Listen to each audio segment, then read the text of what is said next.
Okay. Ethan Dowie, the man, the myth, the legend. Welcome. What is up, my man? Thank you for having me. Yes, of course. Thank you for coming. All right, so let's talk. We have an entrepreneur, philanthropist in the building. Let's talk a little bit about that. Let's hear a little bit about your story, why you're doing what you're doing in general. And I want to talk about the things that kind of fuel and inspire you.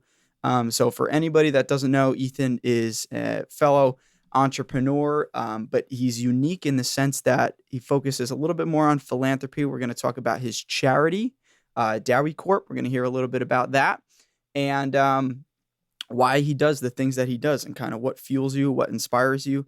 And let's dive right in. Well, if we talk about it all, man, we'll be here all night. So be careful with your words. But man, where the hell do I start?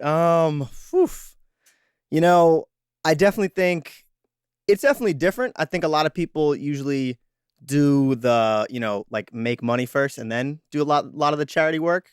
I kind of reverse the order in a lot of ways, but it's the true definition of everything happens for a reason, because with that, I'm getting so much business knowledge and have been for the past 3 years. So I basically run a nonprofit organization that holds sporting events and then donates the money to children with cancer at Sunrise Day Camp.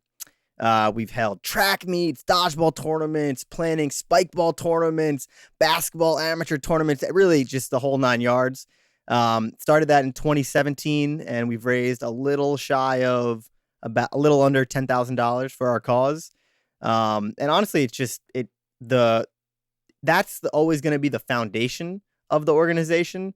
But the things that I've seen with it is that it brings communities of people together, with friends, with family, of who they haven't seen in a while. And that's the fun part for me. It's seeing everybody connect with each other on a deeper level because of what we're doing almost. So where did this come from? So you graduated 2016, right? 2015 Yep. From Rider University with a bachelor's in entrepreneurism. So 2015 from high school, sorry, and then Rider in 2019. Rider in 2019 Yep. with a bachelor's in entrepreneurism. Yep, that's it. Single major. Would you say that did a lot? So I'm a proponent of, I am so against higher education in so many different ways, and that'll be a whole nother show in itself. But do you think that what you learned in college in terms of the entrepreneurism has significantly helped you to build your charity and what you're doing? Or do you feel like it's just you learned a couple lessons and you were able to put them in there, or you made the connections? Mm-hmm. Tell me about that. Look, it's a good question because everyone has a very different viewpoint on this. I fall somewhere in the middle in the sense of a lot of times you hear these high up people like Gary Vee, like people that are huge entrepreneurs talk about how school is pointless. I don't think it's pointless. When I got to college, I was a horrible fucking student. Like I was terrible. I hated it. I only went to college for track. I knew nothing about business, nothing about entrepreneurship. So for someone like me who had no experience, who was a grinder but didn't know how to grind business-wise, it was very important that I meet professors and make connections with people who knew where I was mentally and knew that I had a better path than the one that I was going down. Got it. Okay. And although I would say 80 to 90% of the classes were absolutely pointless for me, and I literally didn't pay attention, I just did it for the grade, you always find that one class that sparks everything. Yeah. For me, it was Entrepreneurship 101 with my man, Dr. Lee Zane. This dude, like you would have thought I was a different fucking person during that class. Wow. I was excited to go to class. I sat in the front row right now. I brought that man an apple every fucking, no, I didn't do that. But it's like, it depends, because you never know if there's one or two classes that could start all of this. If I didn't go to that class, I probably wouldn't have Dowie Corp right now. Wow. So in that sense, for me, it's worth it. Yeah. But I'm not going to say the rest of it was worth it. Yeah. The rest of it, I look at college as you want to constantly be networking, constantly be making connections with people, because you're always going to need them down the road. And for me, like my fun in college was grouping people together, sending out a massive email being like, bros, like, how are we going to study for this test? Like, let's make a cheat sheet together. That was my fun in college. Right. It was learning how to finesse the system which translates into all things business always. Yeah.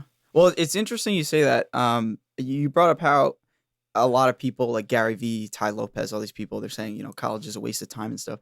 I think a lot of people get that wrong in the sense that a lot of people that aren't qualified to say that college is a waste of time say that college is a waste of time. And, what you said that you weren't really that much of a good student going into college. So what were your grades like in high school? Probably like all C's, some B's. All C. Okay. And were you working in high school at all, or no? It was all sports. All sports. It was all sports 24/7. Like that's all. The only reason why my grades weren't even shittier than that was because I knew I'd get booted off the team. Yeah. If I didn't keep a consistent average. So the sports was your main focus. Yeah. Like that's all. I had specifically the goal, track and field. Specifically track. Like my goal since set. And it's funny because when you have a goal and that's all you think about, it's so fucking it's almost unhealthily healthy. Oh yeah. In a way, because my goal since 7th grade was to qualify for the Olympics. When other people were out partying, all I was thinking about was track and how I'm gonna get another few inches on my long jump. It's like, yeah. But it was so good because it kept me level throughout all of high school, throughout all of college. Dude, it's so funny you say that.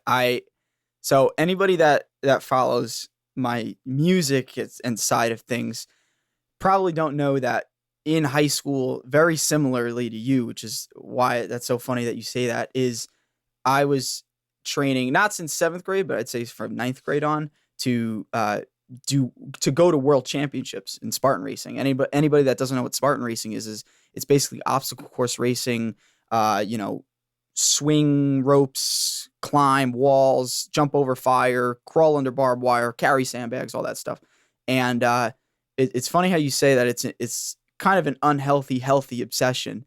And it was very similar where I was setting aside usually 3 to 4 hours a day specifically to train and watching everything that I ate and quitting jobs because of it or getting other jobs because of it. And I mean, I was working all throughout high school because I didn't do a 3-sport kind of thing. I just wrestled mostly because I was forced to. Yeah. That's what happens. When your uncle's the coach, you're kind of forced onto the team and really don't have a say in the matter. But I took Spartan Racing a little bit more seriously, and I was the same way. I mean, I would go out to parties and like just not drink at all because I knew that if I got hammered that night, it was going to set me back, a week at least, sometimes 2. And then you feel like shit. And then it's like, well, then you're kind of upset because like, wow, now I'm not in an optimal state to kind of go towards those goals and do the things that I wanted to do. It's very hard to run a mile the day after you get sloshed. Yeah. It's like nobody wants to do that. And I know too many people that did that. They came into wrestling practice Saturday morning and their sweat just smelled like Bud Light or Miller Light or something. Or sometimes even sweat glands reeked like weed. And I'm like, oh my God. Like you could tell most people in this room had a good night, but it's crazy because sometimes even the star athletes are doing that, particularly in college, and they're still amazing. But that's never an excuse to me. It's always, wow, imagine if they didn't do that. Where would they be at? Yeah. Yeah. I mean, I've never been a gifted athlete in any way whatsoever. And, I always knew that, hey, if you want to compete at a professional level, I mean, that's the cool thing about what I was doing, Spartan Racing. It's like, it wasn't a college sport. It was world sport. And you're showing up and I'm towing the line and I was 18 at the time. So my age group was 18 to 24. And it's like, you're 18 years old competing in the same bracket as a 24-year-old adult man who has probably been training the last 5-6 years or has crossed over from another sport, who's literally in the peak of their adulthood. Yeah. And I was like, well, I want to take this seriously. How am I supposed to compete? And it was like, that was one of those lessons that changed my life probably forever. And it was like, if you want to be good at this, you have to really buckle down, get serious about it. And that kind of taught me, I guess, the first lesson of sacrificing. And I'm sure you can speak a little bit about that and like how you have to sacrifice certain things. You can't have everything. And I think that was crucial into building all my values and stuff for the future.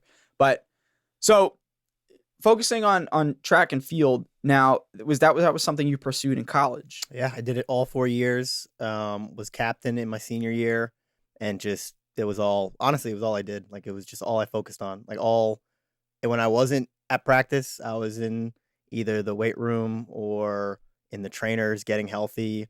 If I wasn't doing that, I was eating right. If I wasn't doing that, I was thinking about how I could get better. It was 24/7. Yeah. Like that's whatever I'm focusing on. That's how you got to live it. Yeah. Now let's talk about training for the Olympics, Mhm. right? So from 7th grade on, the goal was, hey, I want to get good enough to where I can qualify for an Olympic spot or I can compete at that kind of professional level. Was that something that you continued to look for in college? Yeah, like it was, and it's one of those things when you tell people, I wear my emotion on my sleeve 24/7. I can't hide things and like keep my hopes and dreams separate. It's just not how I operate. If someone's talking to me and they ask me what, like a lot of people just did the sport to do the sport. How, I don't know how people can do that. Like if you don't have that ultimate goal of this is what I want to achieve, to me, you're just wasting your time. Why the hell are you doing it? So I was, throughout all of college, I was very open about I want to do this at the next level and nobody's getting in my way. And, people laughed, people said, oh, you're not good enough. But at the end of the day, it's an individual sport. I don't need anybody else to have my future laid out. Yeah. And I don't need anyone else to pave the way for me. So, it's one of the hardest things to do in life, I would say, to qualify for the Olympics. There's only a certain amount of people that go from each sport for each event. But it's a good goal that continues to keep me leveled and keeps my head screwed on straight is the best way I can say it. Well, I think there's a certain amount of discipline Yeah. that goes into something like that I think a lot of people don't encounter Mhm. or know how to even kind of deal with. I mean, obviously you want to get to a level where you're competing with the best in the world, so what is your routine like for something like that? Yeah, well, in college, obviously it's easier when you have a whole team backing you because it's not all on you to show up on practice on time. It's just everybody's doing it, so you can go with the pack.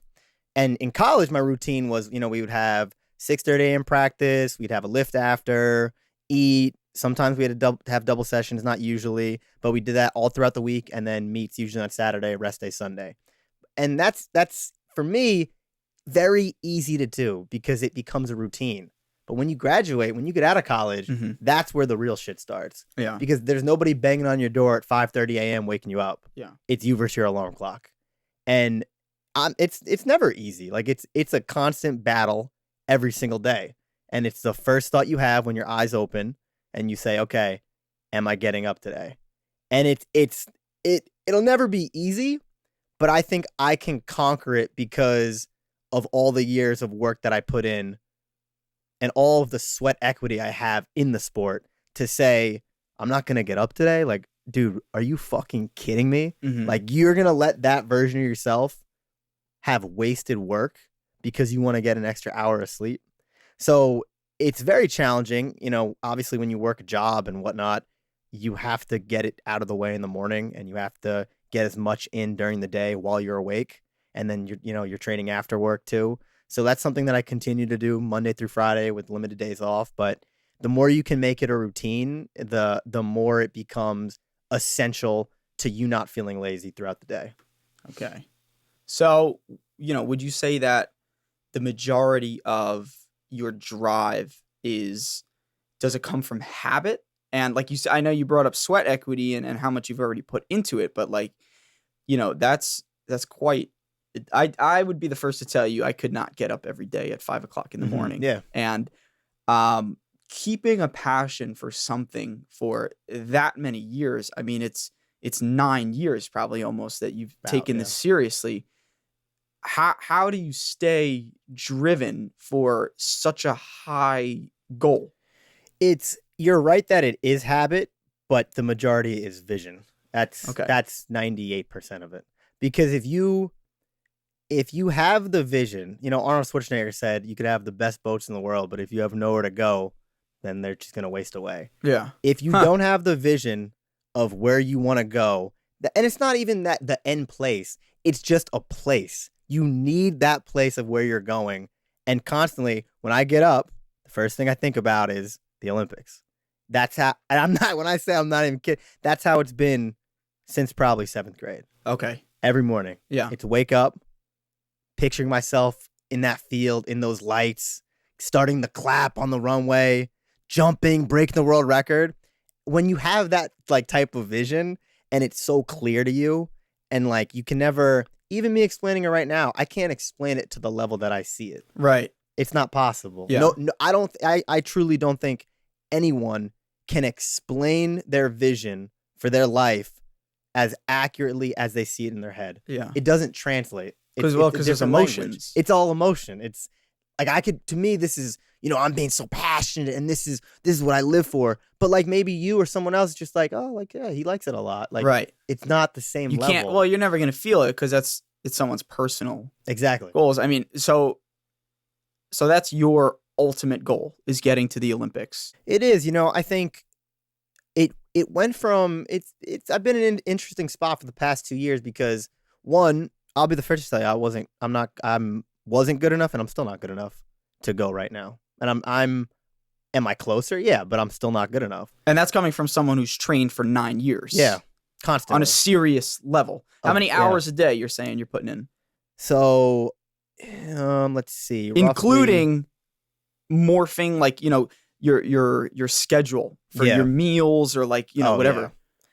I mean, it's usually an hour and a half to 2 hours in the morning, and then a quick workout after. So roughly 3. You could say 3 hours. So 3 hours a day training on top of eating healthy and your jobs and your other philanthropist and entrepreneurial activities, which we're gonna get into. And it's like that's the craziest different. What's been different the past 2 years of that was the only goal, 9th or 7th grade to senior year of college, but then other goals pop up that suddenly it's like a scale of, or a bar graph, I should say, of this goal is up here and this is here. But then those other goals that you want to achieve start catching up to it. Yeah. And it gets a little scary. Yeah. Because you're like, all you've been focusing on was that one goal. But then you're like, damn, I'm really driven about this too. Right. Damn, I got a vision for that. Yeah. And then it's like, how do you balance 5 different goals that you're equally passionate about? Mm-hmm. And that's where it becomes a challenge to me. Well, I heard something recently of, I can't remember who said it, but it was somebody said the term, I think it was a YouTube video. And they were like, I always have this floating list of priorities. And I was like, damn, I resonate with that, because one day the most important thing that I'm doing for that day is getting work done for a client, right? Mm-hmm. Or going for my business and just going and getting that work done for a client. Or other days I get up in the morning, I'm like, well, I don't have to go to work, but like I got to finish that song that I'm working on, Mm-hmm. And it's like every day could be a different vision. And an interesting kind of psychological thing you talk about is all throughout high school, it's like people don't realize the power that comes with high school and the flexibility that you can have with that, because there's literally nothing on your mind. It's just school. It's literally school and a sport. And that's saying, as long as you have, a roof over your head, food in your belly, and you're in a comfortable socioeconomic position. But if you're in high school and your food, shelter, water, money, that's taken care of, living in your parents' house, you can literally focus and dream about whatever you want. I mean, I think that's why a lot of kids nowadays are easily scaling these online businesses and making, you hear 16, 17, 18-year-olds making these $1 million businesses online. Mm-hmm. And it's like, what? Like, how is that possible? And then you think about it, it's like, well, a grown adult who's 28, 29 years old, living on their own, you got bills to pay. You may have a mortgage. Kids. Kids, spouses or other family members, people to take care of. And it's like you get all these kinds of things that you have to start worrying about. But in high school, nothing. It's just vision. It's like you could dream. You could if I want to be the next Avicii, that's all you're going to think about in high school. That's awesome. It's great.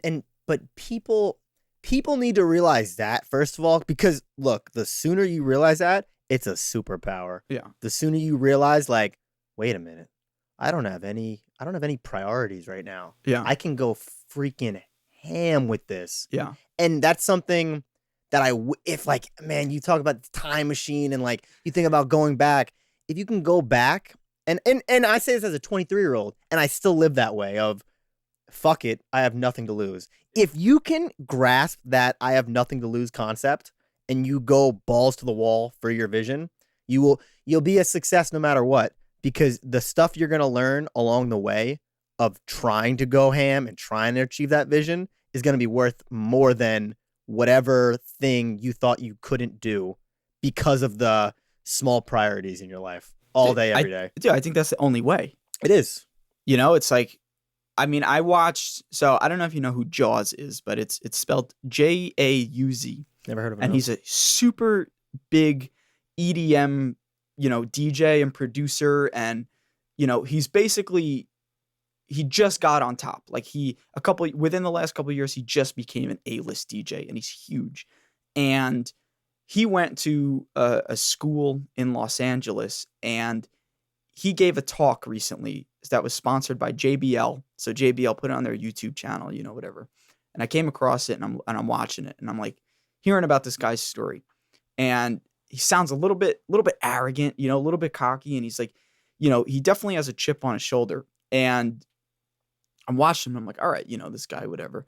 And then he starts talking about like, he got really, I wouldn't say emotional. Well, yeah, I would say emotional. Like he got very kind of worked up when he started talking about how he achieved his success. And he's like, you know what?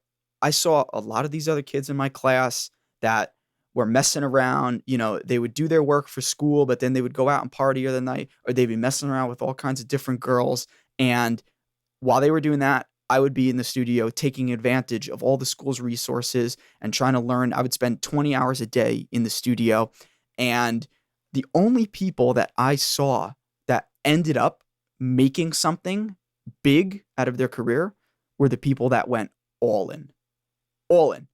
And he was like, that's the only way that you're going to take something seriously. It's like, forget about everything and risk it all. Like put everything in and just focus on it every single day and like breathe it. So that was like, I saw that and I was like, holy shit. Mm-hmm. Like I really gotta dial in. I gotta focus down because I'm thinking about too many other different things. And now I gotta be like, shit, well, if that's my goal, right? If my goal is I want to make the ultra main stage, which that is my life goal. I want to perform on a main stage slot at Ultra Music Festival. That's probably one of the biggest accomplishments you can do as a DJ. If I want to do that, that means that when people ask me, hey, what are you going to do with your life? I have to be like, oh, I want to be an A-list worldwide chart-topping DJ. Yeah. How many adults are just going to laugh in my face? Quite a bit. The majority. I've had people do it. And it's like, what else am I supposed to expect? Nothing. You know, but a lot of people look at Drake, they look at Beyonce, Ariana Grande, or they look at LeBron James, and they're like, oh yeah, those people, they're so successful, but they're naturally gifted. No, you're full of shit.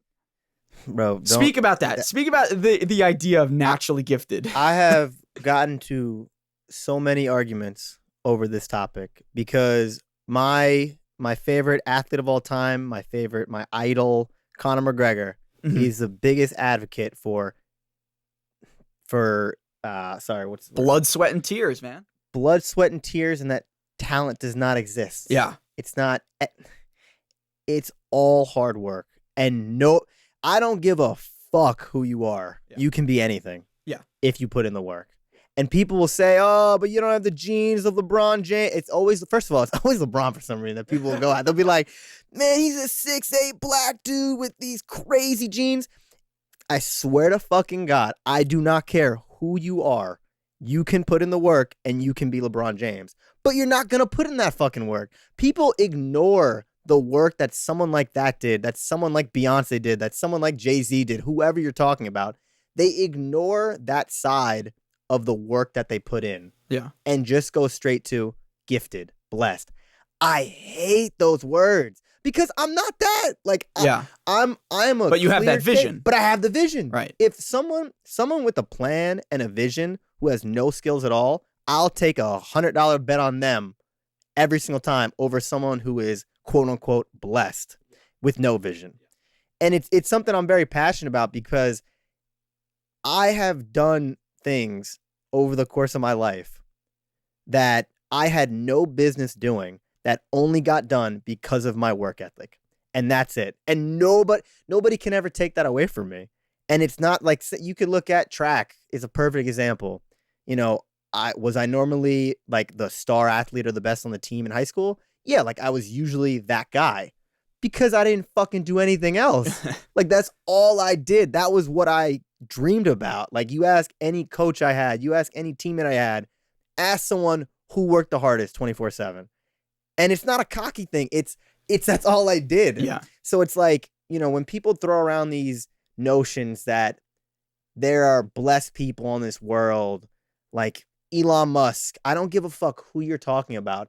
I don't care that you're saying, oh, he was born gifted. No, motherfucker, he put in the work. Yeah. No, he had an environment around him that constantly surrounded him with ideas, and that he learned at a much younger age than everybody else how to take his ideas and how to execute them, and then how to take what he learned from executing them into transitioning into his next idea.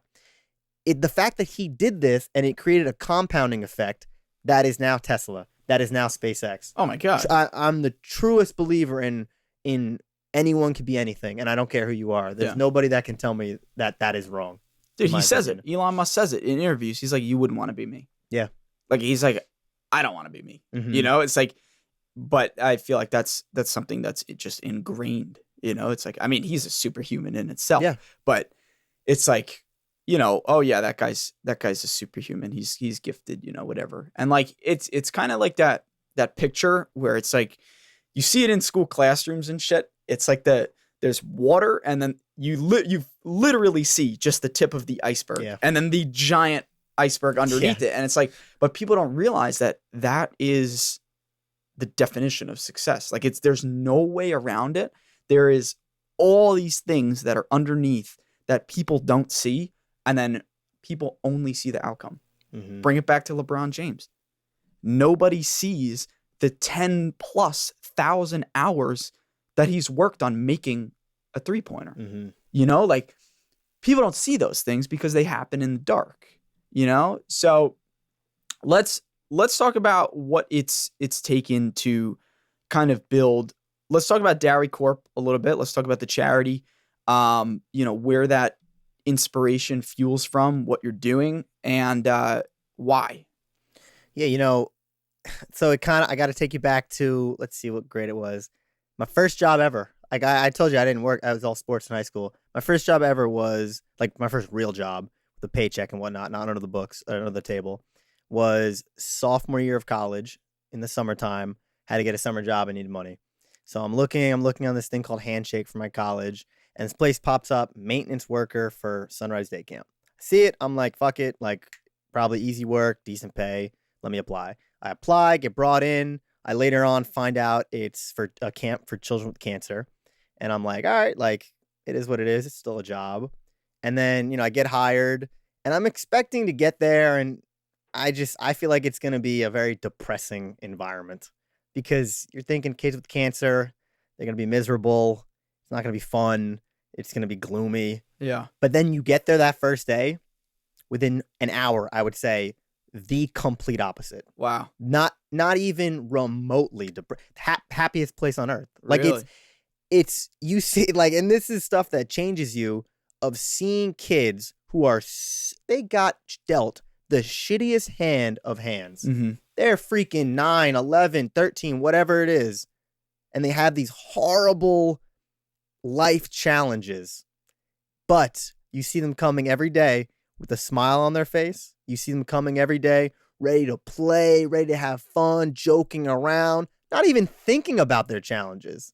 So, you know, I was already a positive person, like, and I tried to be inspiring and like tried to help people as much as I can, but that took me to another level. Just seeing them show up and never, ever having an excuse of why they're in a shitty mood or something. That brought me to a new level of, yep, I can do more. I can do some shit here. And then that brings me back to Entrepreneurship 101, because I had that class junior year and I asked my professor, like, hey, I want to help these kids out. I want to raise money for them. Like, what can I do? I want to do it with sports. Okay. And then Dr. Zane was the connector of my invisible dots. Dr. Zane was the mentor. Dr. The Zane mentor that everyone needs. He was the and it's funny because I started out, I thought he was a dickhead.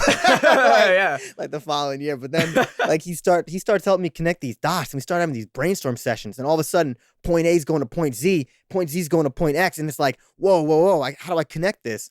And then he brought my all over the place vision together in the form of a nonprofit organization. Okay. Where I held sporting events. And like I was the idea guy who thought of it all, but without him, it wouldn't have got brought together as clear as it did. So then I was able to create Dowie Corp in 2017 of November, held my first event in that following summer, built it up, tried to inspire people to help out, and the community coming together and helping me and Sunrise is what has kept the organization going today. Wow.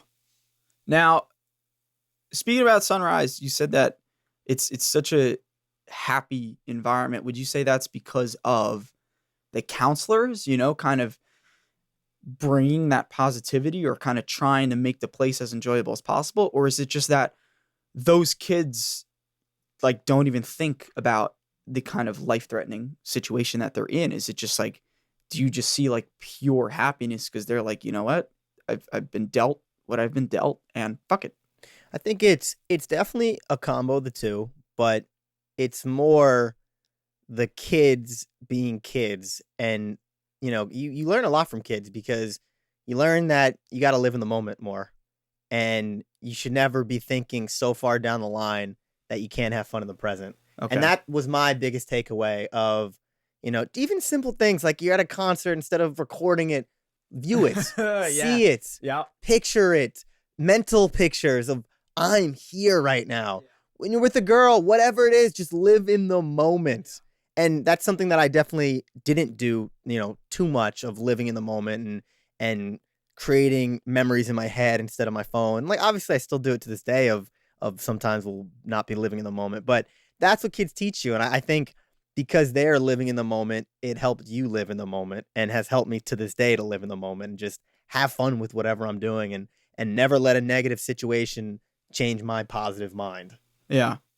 Wow. So that's two major visions. One, let's build a massive charity to help raise money for cancer and cancer development. So where are the funds going? So as of right now, they're all going to Sunrise Day Camp. Whether it's for nicer facilities, to expand their vision, to come up with more camps.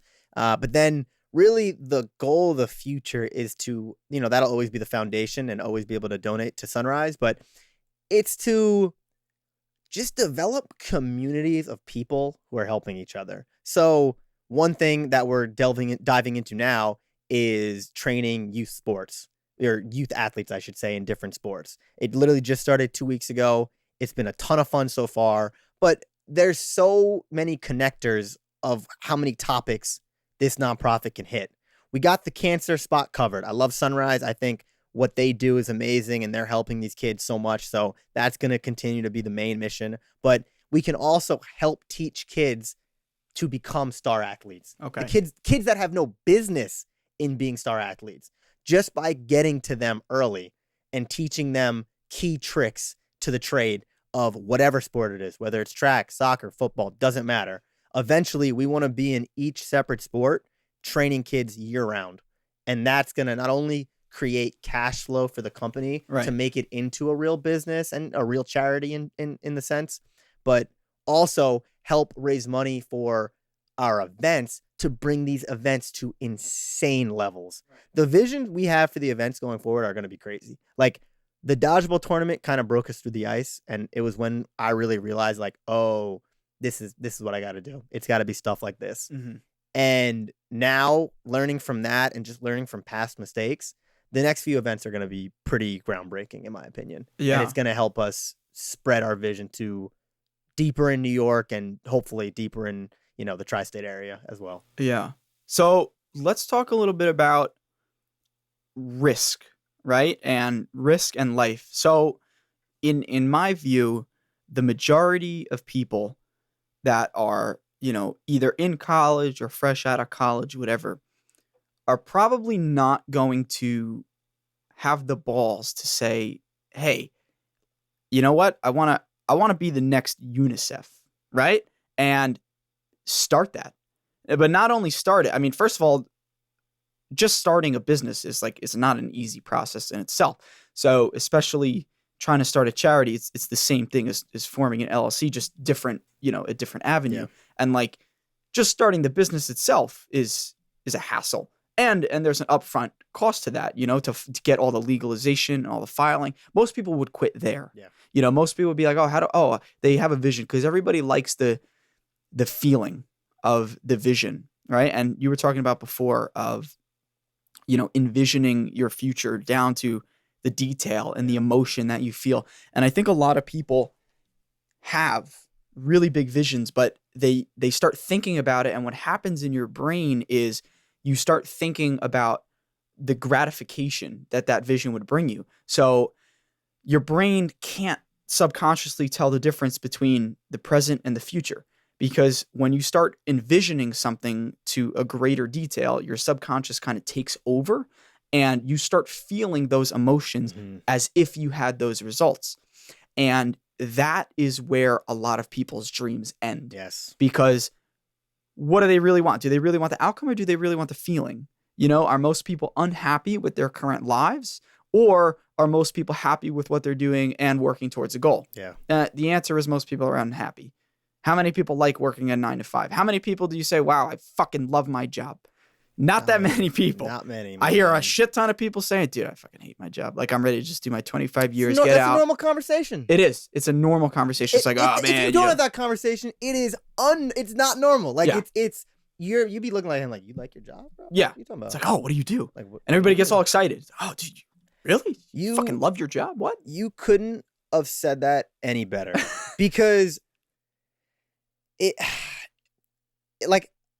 I'm going to connect this back to sports. That feeling that you get when you're explaining of, oh shit, I don't know if I can do this. That feeling of the butterflies in your stomach that you get, it's the same feeling I get when I'm at a track meet, when I'm on that line waiting for a baton, when I have one jump left and I'm in second place and I'm 3 inches back and I need to jump 23.9 in PR to beat the kid in first. It's the same feeling. And because of so many years of sports of having that feeling, that's why I didn't quit when creating the nonprofit. That's when I didn't quit of doing all these different side hustles, because I had no business doing this shit in the first place. I had a fucking C average, B average. I didn't know jack shit about business, but in my mind I said, oh, I know this feeling.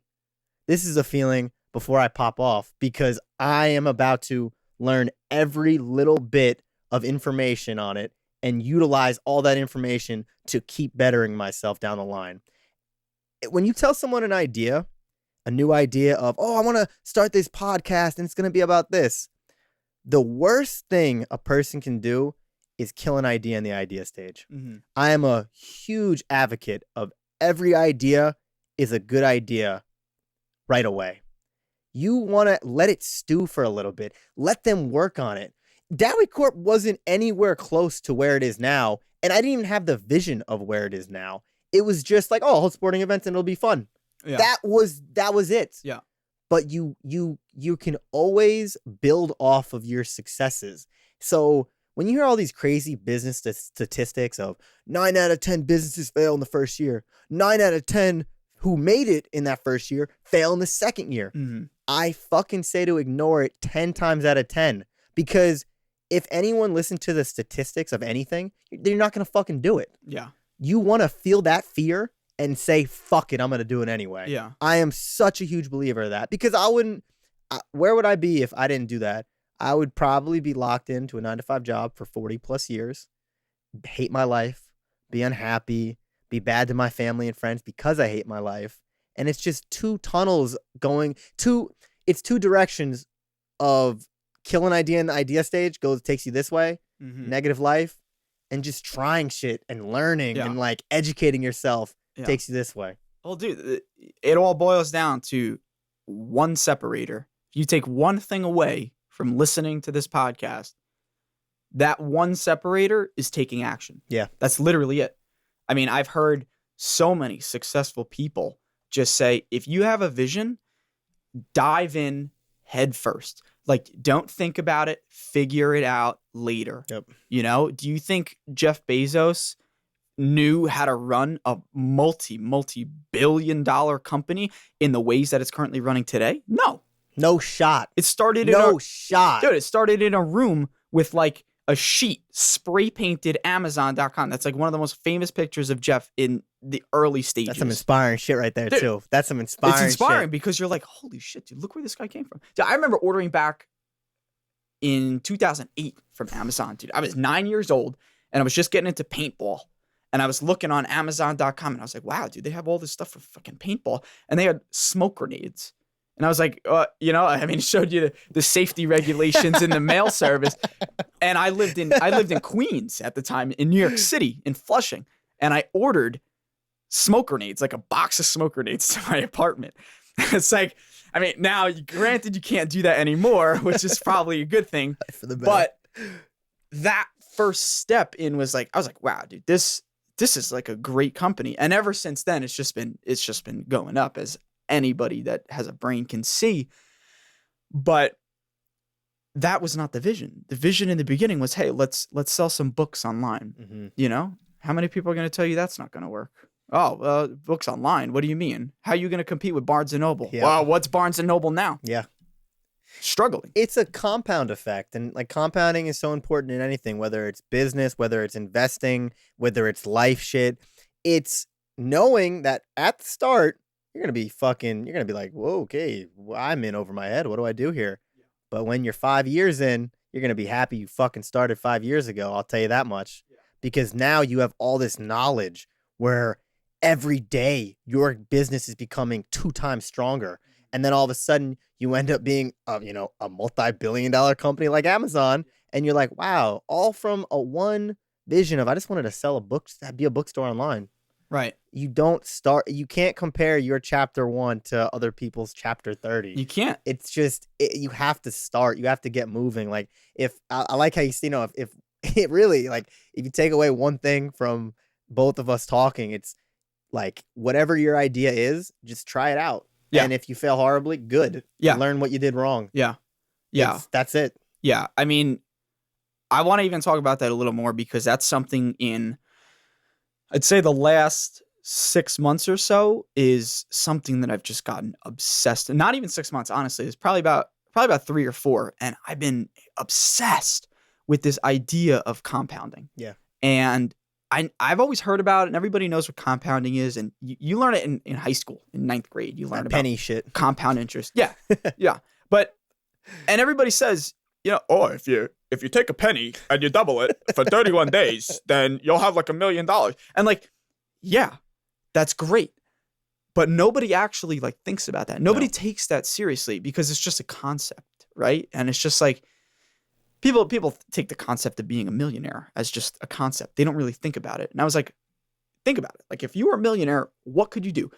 How many of your problems could you solve by writing a check? A lot. Probably a lot. Good I don't amount. care what people say. Money does buy happiness. I don't give a fuck what you say. Yeah. Because you can buy things that are going to make you happy, or you can solve problems that are making you unhappy most of the time with money. That's it right there, though. I hate people that say, like, oh, like, people say money is the root of all evil. That's, first of all, the dumbest thing I've ever fucking heard. Like, just to start. Money solves so many problems, but it can't be responsible for your full happiness. That's where you get into issues. Yeah. If think of if all of our friends had enough money to quit their 9-to-5 jobs, how much fucking happier would people be? Well, what would you be doing? Probably on a beach, jet skiing every day. Do whatever the fuck you want. That's the answer. It's whatever you want to do. Yeah. I read a book called The $100 Startup, and it was one of the best books I've ever read. Okay. Because it taught, the whole idea is how, people need to focus more on their goals and their visions and understand that if you're doing what you love, whether you're making 30K, 20K, or 40K a year, as long as you can live off of it and it's sustainable, you're probably going to be a lot happier than if you're at a 9 to 5 making a decent amount of money, but slaving away, Right. building someone else's asset every day, looking yourself in the mirror like, bro, what are we doing, man? Like, how did we get this far? And you got to pull that trigger ASAP. Well, I think it's all as relative. soon as possible. It's all relative. You know, it's like if you're living in the middle of Idaho, how much money do you really need? Probably not that much. No. You know, you could literally start an online business, make $30,000 a year, and you'll be happy with that. But if you want to live in New York City, I just listened to a financial podcast with like 4 big advisors and you know, people that run investing companies and all this shit. And they were like, in today's world, if you want to live the quote unquote rich lifestyle in New York City, you need a minimum net worth of $10 million. It's insane. $10 million to live comfortably as like a rich person in New York City. That's like if you want to drive, you know, a nice car, you want to live in a nice apartment, you want to, you know, go to the steakhouse every other night, whatever. And like, you need $10 million. Imagine what $10 million does in the middle of Minnesota.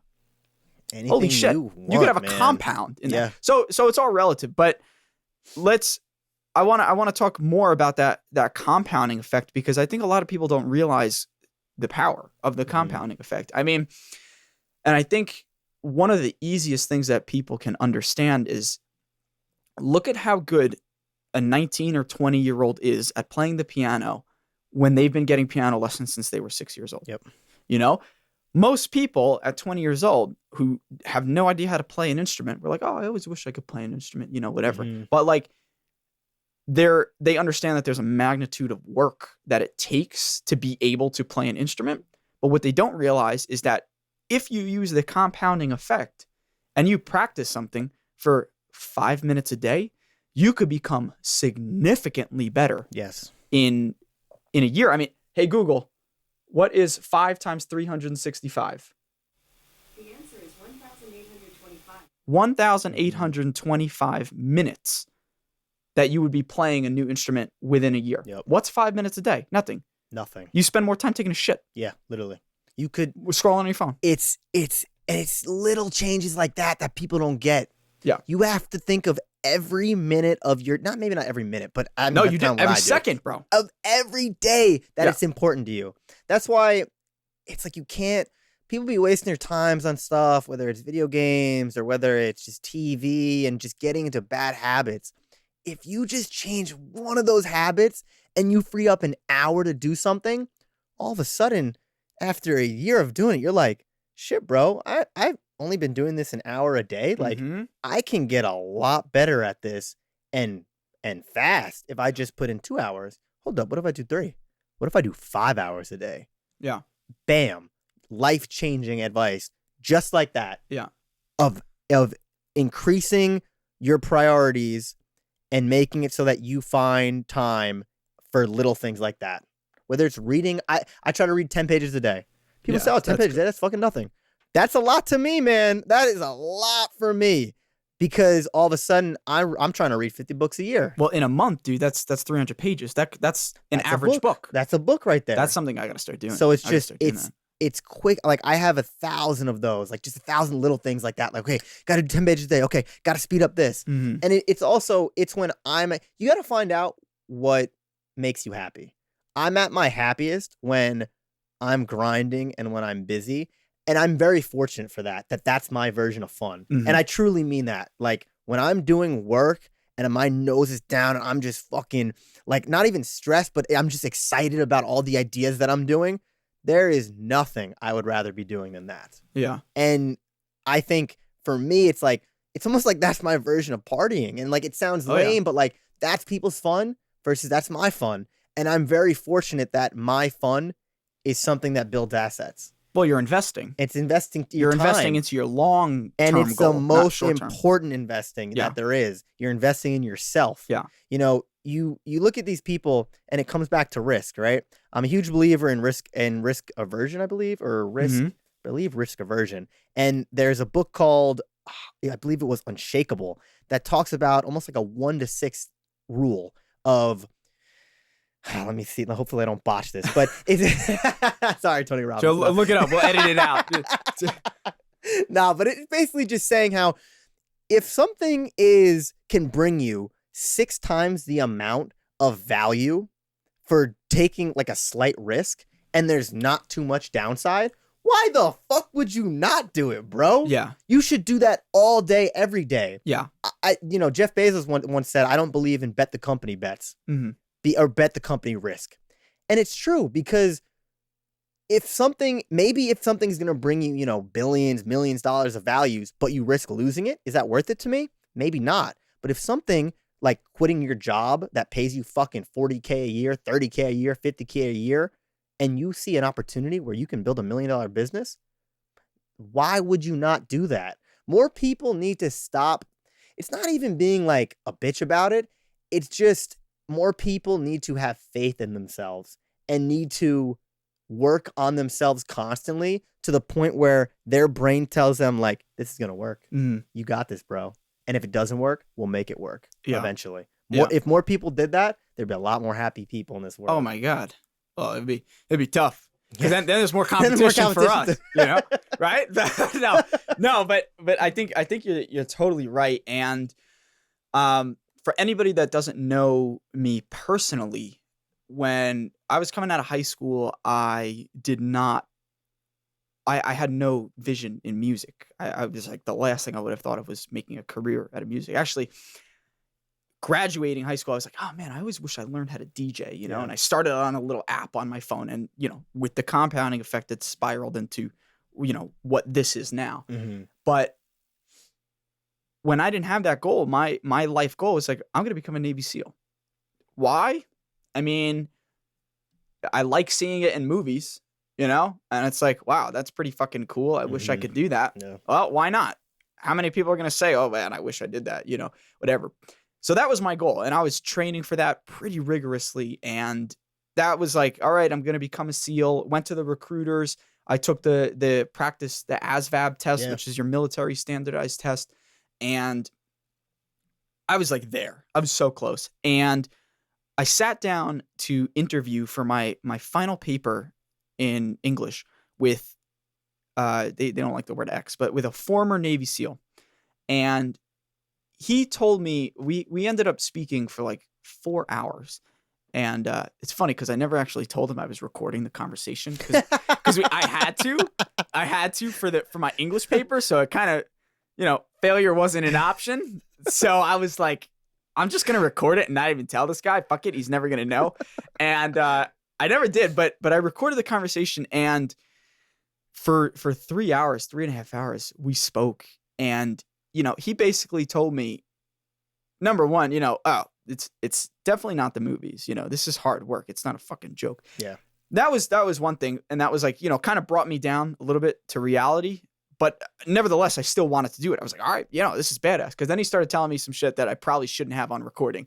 And and then I was like, wow, this is pretty cool. I mean, it's not exactly the movies, but it's pretty damn close, Still just without alley. Hollywood. Yeah. But he started telling me things about how they start to change your mindset, and how they teach you, goal envisioning and mindset practices and things like this. And he told me this, and this changed my life probably forever and will continue till the day that I die. And he goes, if there is an opportunity knocking at your door, no matter what it is, take it. Because the number one thing, or the number one biggest mistake that you will make, is not taking that. Because what happens if you walk through that door of opportunity? You can always turn around and come right back. But what happens if you don't? Then that door stays shut forever, and you never know what could have been. And that's kind of just been a mantra that I've been living by for the past 5-6 years. No matter what it is, if it sounds something interesting, or it sounds like any sort of opportunity, if someone's like, hey, do you want to come over and wipe my ass? No, I'm probably not going to do it. But I may consider it. You know why?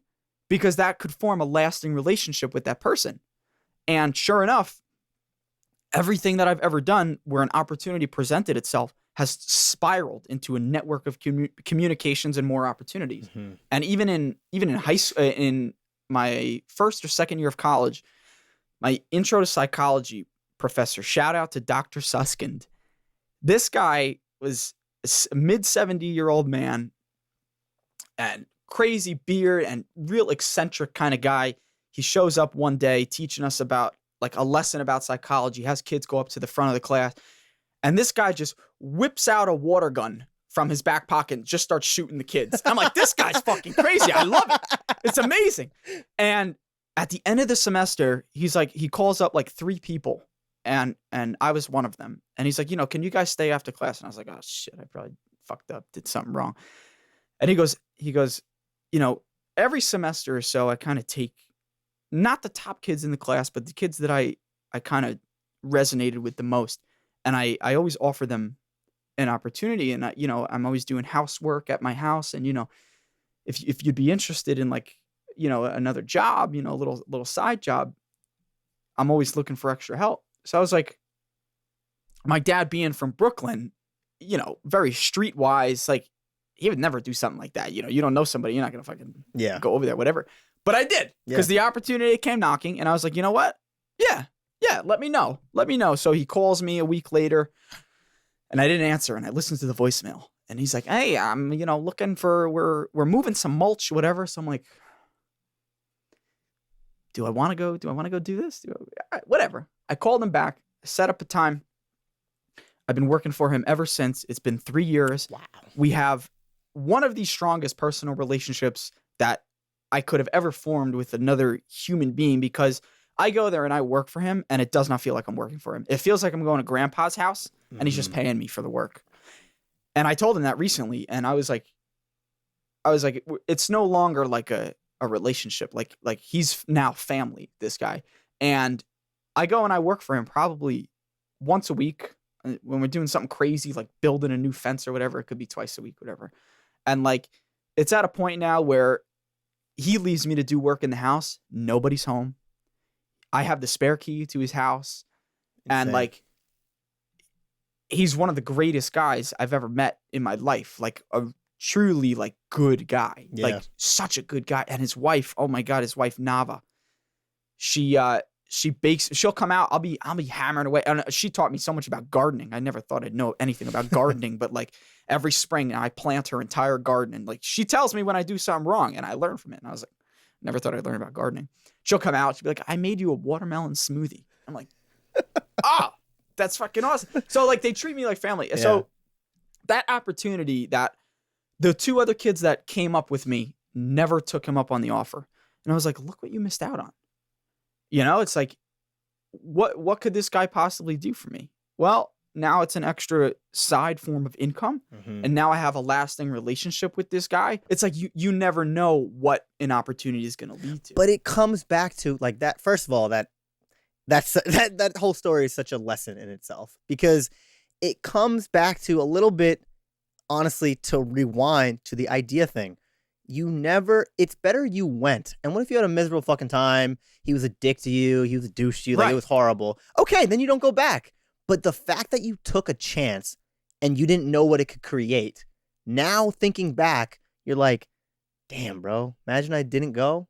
You can't even wrap your head or your mind around not having him in your life in a way. Yeah. And it's that, and it's the same thing with the idea of don't kill an idea in the idea stage. Mm-hmm. Don't kill a connection in that same phase, the way beginning. Yeah. Until you know more. Yeah. You have to let something stew first. And you let the relationship stew. And at it reached that compounding effect. And now you're where you're at with him. And it's such a beautiful concept of life when you have been doing that from an early age. Like, I'm very lucky and very happy with myself that I don't think anybody has better friends than me on the planet. I have so many people that I'm friends with for so many different reasons. Like that whole keep your circle small. My circle is fucking massive. With people that I genuinely care about. Okay. And people who genuinely care about me, and we're constantly helping each other. Yeah. And it's because of stuff like that story of just taking an interest in people and helping people and always really caring about people and just not and being selfless. Like doing that gets you to age 23 and having basically a friend for everything. Mm-hmm. If I need to fix something, I got a friend for it. If I need help with something, I got a friend for it. If I just need to talk and bullshit and joke around with someone, got a friend for it. I truly have the best friends on the planet. And obviously a lot of people think that. But if you can be allowed to have that thought, you're in a good spot. And it's because of things like that, of just always taking opportunities to meet new people, just always being nice to everybody. That's honestly, one big thing that I could tell people. You don't understand how far being nice can get you. People want to help nice people. People don't like douchebags. It's not like it is back in the day.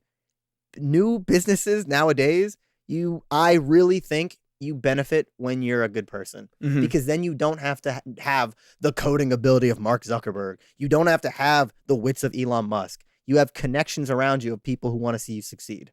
And that's why Dowie Corp has been successful. And that's why my future businesses are all going to be successful, because of the people around me and because I'm nice. I try to be nice to everybody.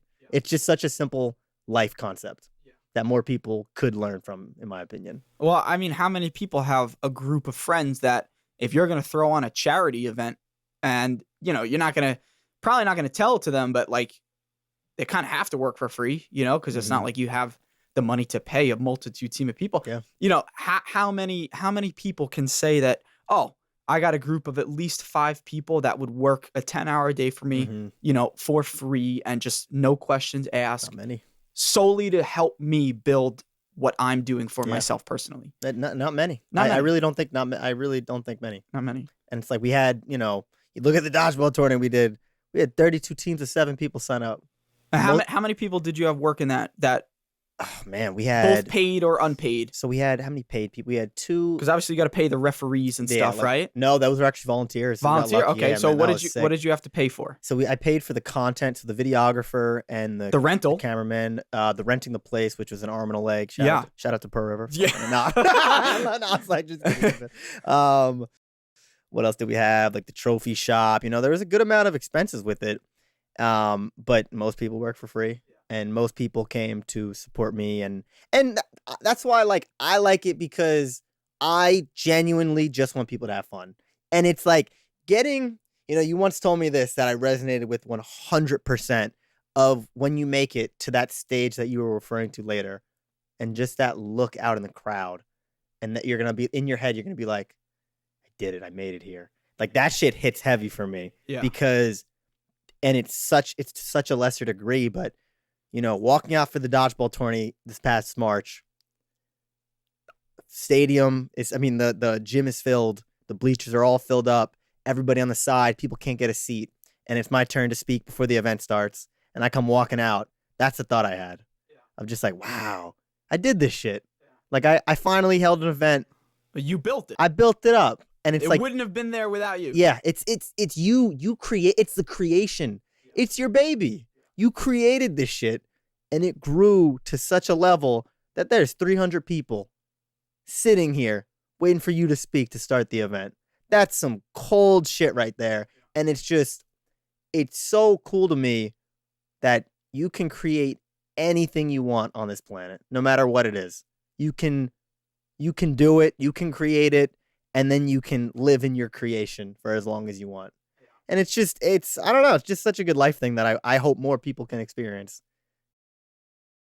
What do you think is the difference, that allows people to have any really form of success? I mean, obviously we talked about, drive and dedication and building all these habits and stuff, but like one thing I feel that the majority of people, I guess, do wrong in life is the idea of dabbling in something and going deep, and like, I feel like that's the difference between anything that's worth doing. I mean, obviously they say, anything that's worth doing is worth overdoing. And, I agree with that, but mostly because there's people out there that will try and get into something, try and get into a hobby or a career, and they kind of dabble in it, and they learn the basics of it and the shortcuts of it, and they're like, oh, that's cool. And they kind of show it off a little bit, but then that initial spark like just goes out, or that initial flame just goes out, and they lose it. So what do you think kind of takes people to that next step? I mean, it's one step is easy. Well, not easy, but it's easy enough to just, okay, you have $1,000 sitting around. Let me legalize my charity, right? Let me legalize my charity. Let me file the paperwork and all that shit. All right, step one is done. Now, how, what is that separator between that? Because you're still right now, or not right now, but in that position. Sure, you filed the charity, even if it was an LLC business, you filed the business. There's still that separator between the people that fail in that first year and then the people that succeed. And there is a large unsuccessful rate. What is that separator from here? Okay, I've made the first step. Now, the next step is even bigger. Now I gotta put an event together. Like how?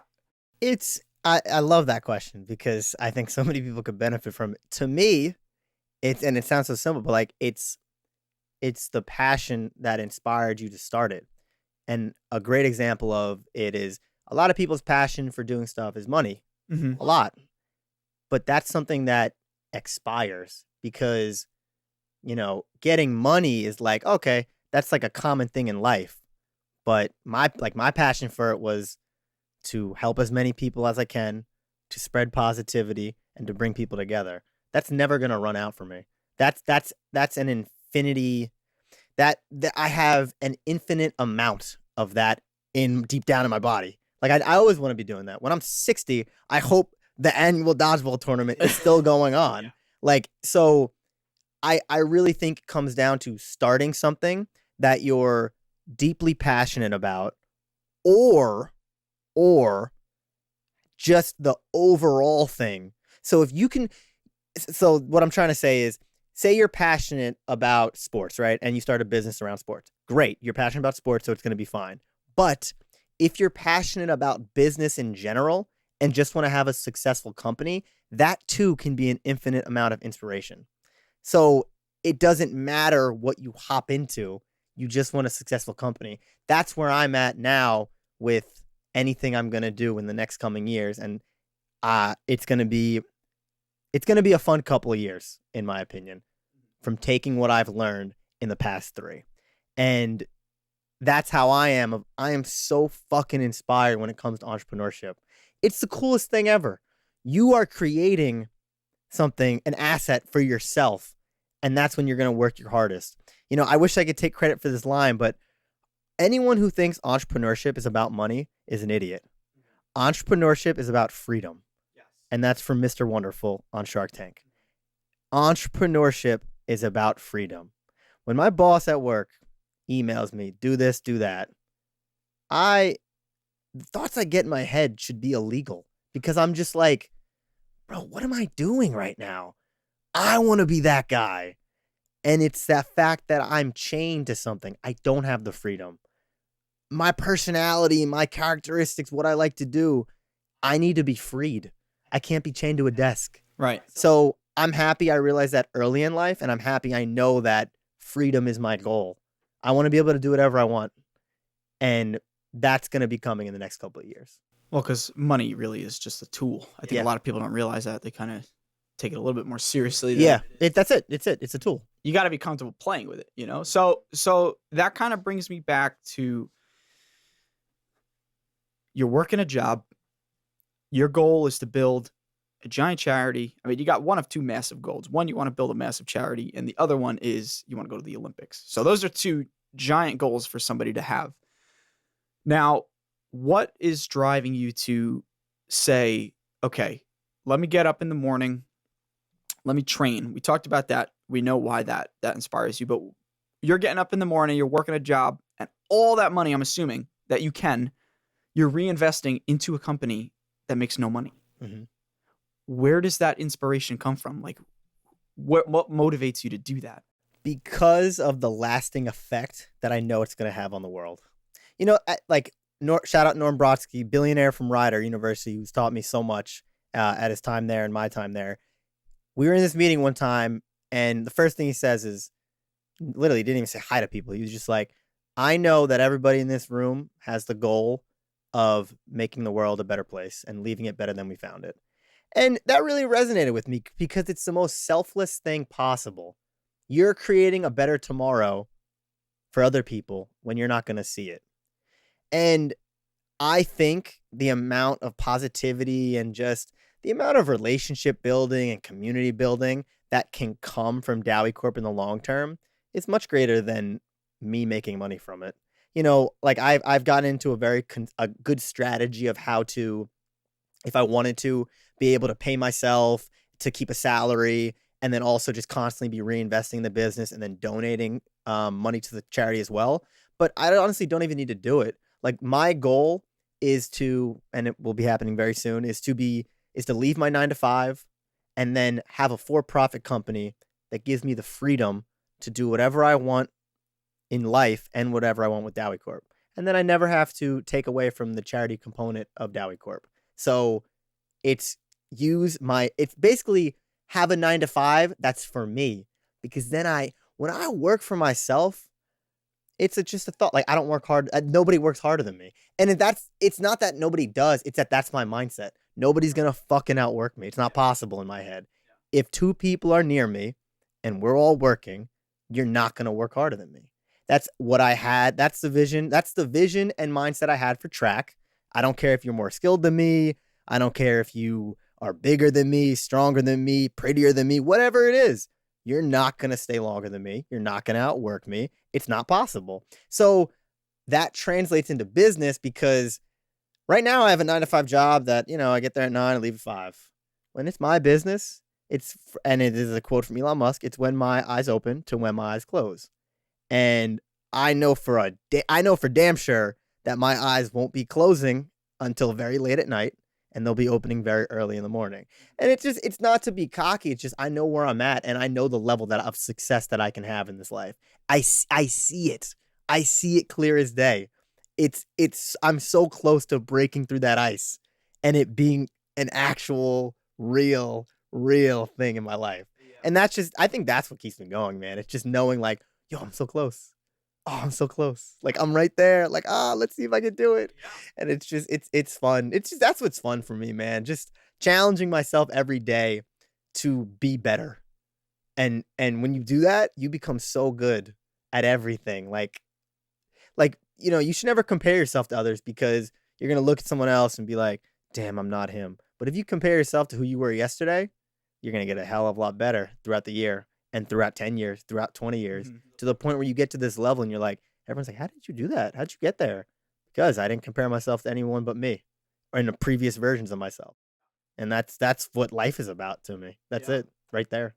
So what does the next 5 years look for Ethan Dowie and Dowie Corp and everything that you're doing?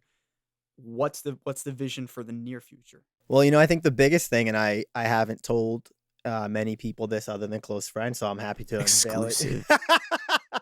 Exclusive. The Gotta stop Conwai laughing Show so loudly. My bad. Hopefully I didn't just throw something off of the mic. I might have laughed too loud. Hold up. Okay.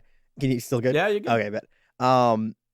So recently, I came into a very good position with a few business partners, and I can officially say, I will be leaving the 9 to 5 life pretty soon. Okay. I will be diving into a brand new company that my partners and I will be creating, and I will basically be running the company on a day-to-day basis.